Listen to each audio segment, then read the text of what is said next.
Yung lindol, galit ng Diyos yun eh. It's a manifestation of God's wrath. Basahin natin ang Job 9:5. Na siyang naglilipat ng mga bundok at hindi nila nalalaman pagka nililiglig niya sa kanyang pagkagalit. Na siyang umuuga ng lupa sa kanyang kinaroroonan at ang mga haligi nito ay nangayayanig. So yung lindol, it's a manifestation of God's wrath.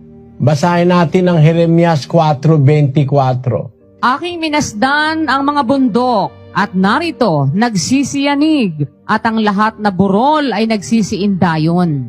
Ako ay nagmasid at narito walang tao at lahat ng mga ibon sa himpapawid ay nangakatakas. Ako'y nagmasid at narito ang mainam na parang ay ilang at lahat ng mga bayan niyaon ay nangasira sa harapan ng Panginoon at sa